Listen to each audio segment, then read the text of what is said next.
Renars podcast. We have Jess Liaudin. Is it not right? Close enough. Close enough. Yeah. On American say Liaudin. Actor, performer, UFC veteran. Did you bring a cigar, by the way? No, I didn't. Yeah, I didn't. it's fine. 50 this year. Hey, wow. 55 big O. But you look amazing, man. Thank Easily you. can be 40. I fought all over the world in different styles. I fought in Thai boxing, kickboxing, full contact karate. I fought in shoot boxing in Japan. I fought in different type of MMA, with glove, without gloves, Jeez. 10-minute rounds, 5-minute rounds. I fought in Sambo. I competed in wrestling in Iran. So I competed in different... I fought for 24 years, and I think professionally about, I don't know, 18 to 20 years, depending on what style of fighting and whatever. Too, I like Jackie Chan, I like Bruce Lee, but they didn't hit me the same way than Van Damme. You know, Arnold Schwarzenegger looked like a freak. He was a freak. Bruce Lee was a freak. Yeah. I couldn't relate to those guys. Yeah. Van Damme looked like a regular guy. He was a geek who was bully, who speak French, who lift some weight, went to Hollywood, was an extra. I can relate to that. I can understand. So I can understand that now some people want to be able to see people they can relate to. Yeah. And then I was like, I can use martial art to be creative, and I can use the ring as, and my skill as a paintbrush. My canvas. Yeah. Look at all that blood splattered on the floor. Pretty much. I would do like spinning hook kick, and I hear the audience like, yeah. I was like, I like that. That's very important what you're saying, because I think you're a martial artist, so you see it that way. You see the same way that I see it. First of all, most actors don't do their own stunts. What they mean by that is they've done some fighting bits. You see the actors sometimes in some movies now, and you can clearly see through their eyes, they try to remember the choreography. They're anticipating the person coming behind them. But I don't see the fear in your eyes. I don't see the aggressivity in those eyes. Yeah. Donnie Yen don't do as much as you think he does. He does have doubles.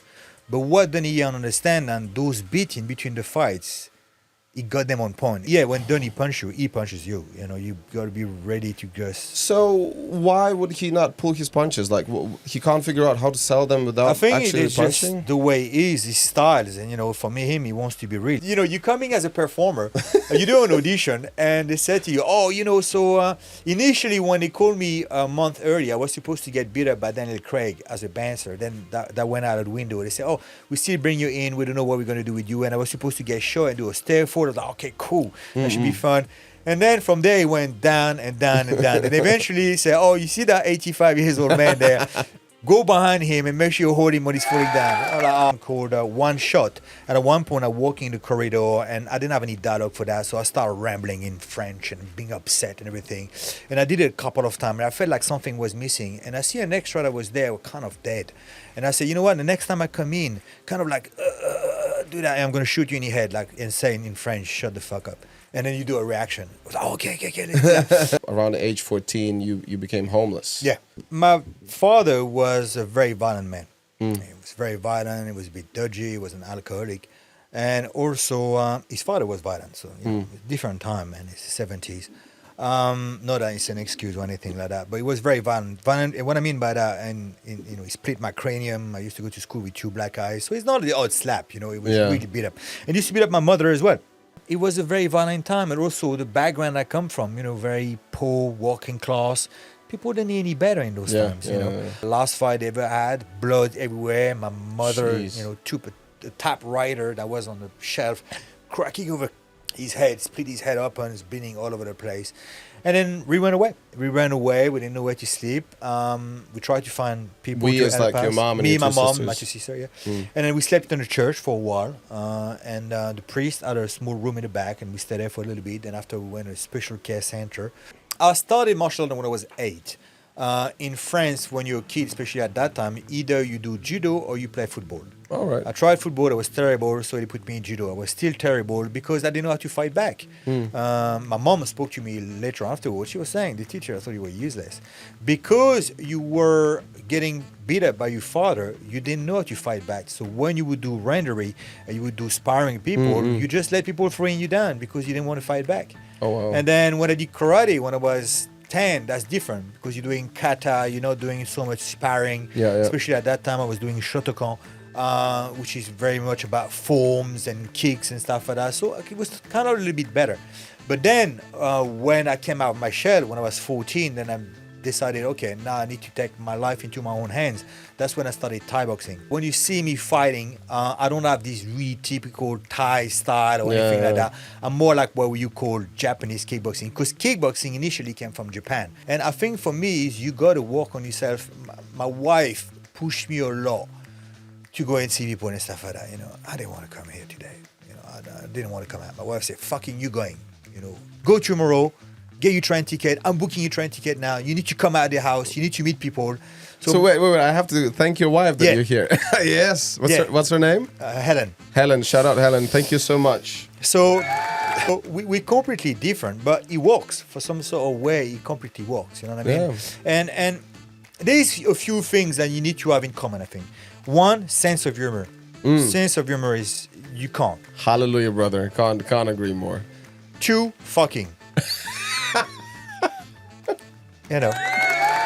Speaking. Yeah. So there I'm trying to go for a takedown and I'm going to do a move there that nobody saw at the time, that nobody really knew about.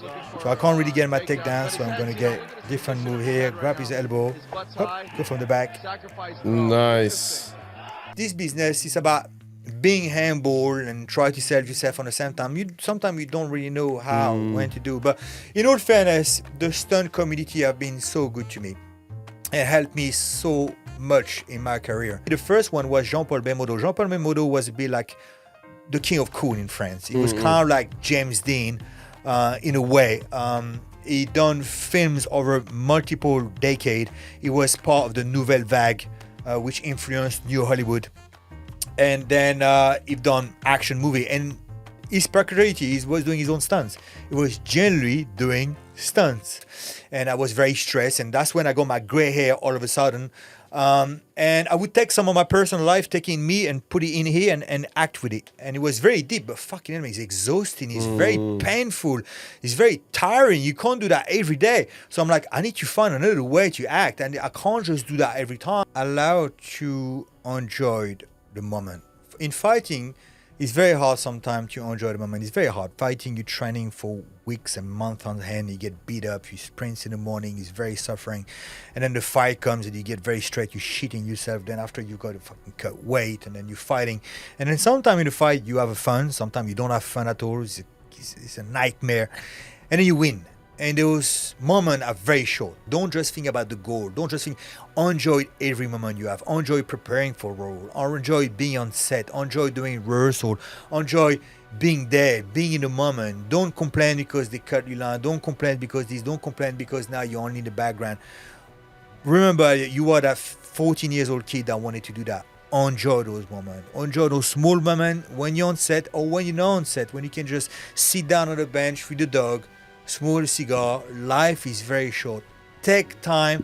It's good to have goals. And the reason I am where I am today is because I was really focused on my goals. But now I realize that maybe in time you also need time to relax and to enjoy those moments. Because now, 50 years of my life, I didn't have much time when I really share them with my loved ones, where I really take them to appreciate life. Blah, blah, blah. Renars Podcast.